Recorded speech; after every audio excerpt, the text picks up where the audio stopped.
12월 17일 목요일 새벽 묵상입니다.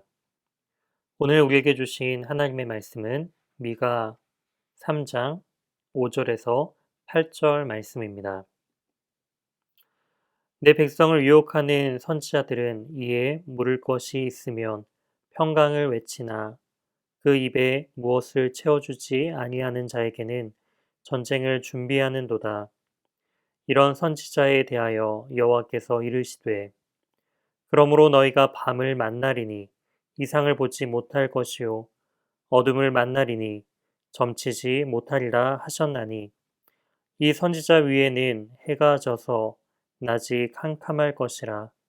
선견자가 부끄러워하며 술객이 수치를 당하여 다 입술을 가릴 것은 하나님이 응답하지 아니하심이거니와 오직 나는 여호와의 영으로 말미암아 능력과 정의와 용기로 충만해져서 야곱의 허물과 이스라엘의 죄를 그들에게 보이리라. 아멘. 오늘 본문을 중심으로 여호와의 영으로 충만한 삶을 살라라는 제목으로 하나님의 말씀 증거하도록 하겠습니다. 오늘 본문은 미가 3장 1절에 시작되고 있는 말씀처럼 야곱의 우두머리들과 이스라엘 족속의 통치자들에 대한 심판을 경고하는 말씀을 이어서 기록하고 있음을 우리는 알 수가 있습니다. 5절에 나와 있는 것처럼 내 백성을 유혹하는 선지자들을 경고하시는데요. 하나님은 이스라엘을 바로 내 백성이라 말씀하고 계십니다. 이처럼 하나님의 백성으로 인식을 하느냐 또한 그렇지 않느냐는 너무나 큰 차이가 나타나는 것 같습니다. 하나님의 백성으로 생각하지 않은 바로 종교적인 지도자들은 바로 이 백성들을 유혹하고 있다라고 말씀하고 있다라는 것이죠. 여기서 유혹하다라는 히브리의 원어의 뜻은 길을 잃게 하다, 헤매게 하다라는 의미를 가지고 있습니다. 즉 하나님의 백성들을 길을 잃게 만드는 잘못된 길로 인도하는 자들에 대해서 경고하고 계시다라는 것이죠. 이러한 정치, 종교 지도자들은 그들을 하나님의 백성으로 여기는 것이 아니라 바로 수단으로 여기고 있습니다. 백성을 자신의 입에 무엇인가 채워주는 존재로서 또한 유익을 주지 못하는 자에게 전쟁을 준비하면서 하나의 수단으로서 여기고 있다라는 것이죠. 그러한 자들에게 하나님께서는 심판의 내용을 6절 이하에 경고하고 계십니다. 바로 응답하지 않으심으로 말미암아 그 심판이 나타나고 있음을 우리는 알 수가 있습니다. 6절 말씀을 통해서 그러므로 너희가 밤을 만날 것이다 라고 이야기를 하고 계시죠. 과연 이 밤은 어떠한 밤인가요? 하나님의 이상을 보지 못하는 밤입니다. 이상을 보지 못한다라는 뜻은 하나님께서 보여주셔서 깨닫게 되고 알게 되는 그러한 부분들을 이상이라고 여깁니다.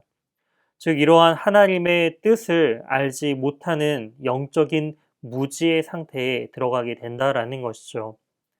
사울이 이러한 하나님의 뜻을 떠남을 통하여서 하나님의 영이 떠나자 이러한 밤을 맞이하게 됩니다.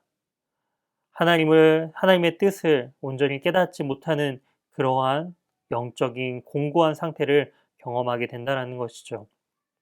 또한 점치지 못할 것이다 라는 것은요, 하나님의 뜻을 분별하지 못함을 이야기해주고 계십니다. 그렇기 때문에 이러한 하나님의 뜻을 미리 백성들에게 알리고자 하는 이 선견자들은 부끄러움을 당할 수밖에 없고요. 또한 그들은 수치를 당하며 그들의 입술은 다 가리게 될 것이다 라는 그러한 경고의 말씀을 하는 것을 볼 수가 있습니다. 하지만 미가는 8절에 이렇게 말씀하고 있습니다. 오직 나는 여호와의 영으로 말미암아 능력과 정의와 용기로 충만해져서 야곱의 허물과 이스라엘의 죄를 그들에게 보이리라. 그렇습니다. 미가는 여호와의 영으로 말미암아 능력과 정의와 용기에 충만해진다라고 말씀하고 있습니다. 즉 성령의 충만함을 우리에게 말씀하고 있습니다. 과연 성령의 충만함이란 무엇일까요? 우리가 영적으로 성령의 충만함을 입어야 된다라고 강조할 때 그 충만한 상태는 과연 어떠한 상태를 의미하는 것일까요? 무엇인가 새로운 에너지가 내 안에 들어와서 없던 힘이 새롭게 생기는 것, 그런 것이 충만함이라고 우리는 여길지는 모르겠지만 성경이 말하는 이 성령의 충만함이란 이미 우리 안에 계시는 그 성령께서 내 안에서 마음껏 일하시는 상태, 그것을 바로 성령의 충만한 상태라고 말씀하고 있습니다. 또한 이러한 성령의 충만함의 목적을 미가 선지자는 8절 이하에 말하는 것처럼 이스라엘의 죄를 그들에게 보임을 통하여서 그들이 죄에서 돌이켜 회개하기 위함임을 명확하게 말씀하고 있습니다.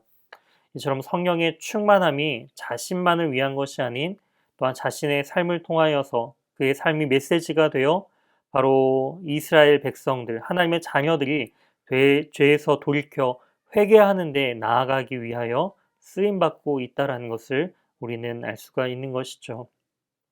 이처럼 우리는 이 말씀을 통해서 과연 나는 내 주위의 사람들을 어떠한 시선으로 보고 있는가라는 부분들을 우리는 주목해 볼 필요가 있습니다.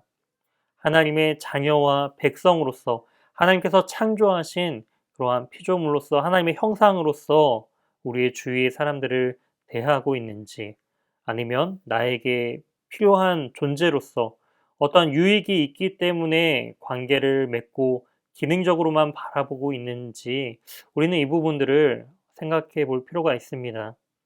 즉 우리는 기능으로서 사람을 대하는 것이 아니라 바로 하나님의 백성으로서 하나님의 형상으로서 우리 주위에 있는 사람들에게 선한 영향력을 끼쳐야 된다는 것이죠. 또한 우리의 그 영적인 상태를 점검해 봐야 합니다. 나는 과연 영적인 무지의 상태에 있는가, 아니면 성령의 충만한 그런 상태로 살아가고 있는가라는 부분들을 점검해 봐야 된다라는 것이죠. 만약에 영적인 밤의 상태에 놓여 있는 분들이 계시다면 그런 영적인 그런 잠자는 상태에서 깨어 나와야 한다라는 것입니다. 어떻게 나올 수 있을까요? 바로 죄에서 돌이킬 때 그것이 가능하다라는 것이죠. 미가 선지자는 계속적으로 심판에 대해서 경고하지만 그럼에도 불구하고 회복이 있다라는 것을, 돌이킬 수 있다라는 것을 또한 계속적으로 반복하고 있습니다. 성령께서 우리 안에서 마음껏 일하시는 상태로 변화될 때 비로소 성령의 충만함으로 다시금 영적인 새로운 새벽빛을 맞이할 수 있다라는 것입니다. 이처럼 오늘 말씀을 기억하면서 영적인 무지에서 깨어나며 하나님의 백성으로서 또한 주위의 사람들을 하나님의 자녀로서 여기시며 그 사랑을 전하시는 저와 우리 연희교회 성도님들이 되시길 주님의 이름으로 소망합니다. 함께 기도하시겠습니다.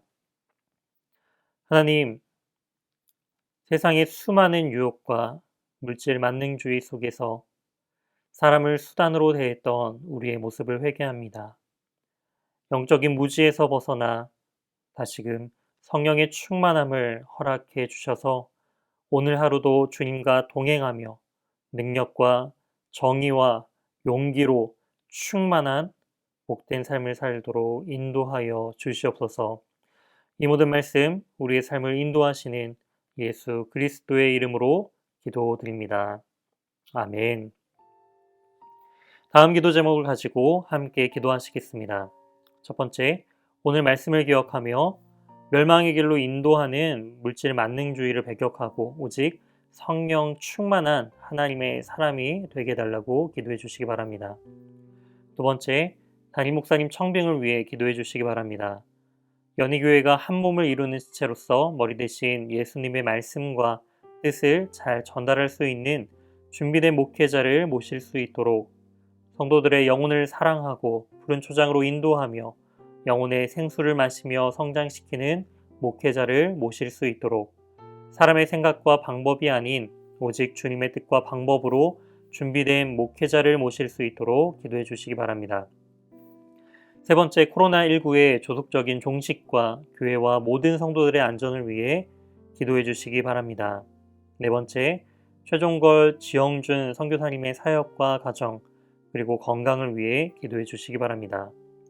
다섯 번째, 입원 요양 치료 중인 환우의 회복을 위해 기도할 때 오늘은 강춘자 권사님을 위해 기도해 주시기 바랍니다.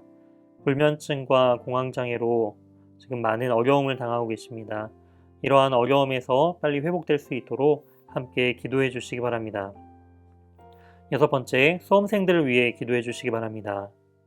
수험생 명단입니다. 강인우, 김나리, 김은지, 박재원, 박종원, 이문영, 이재윤, 이지원, 전준원, 조상민, 조상준, 함동혁입니다.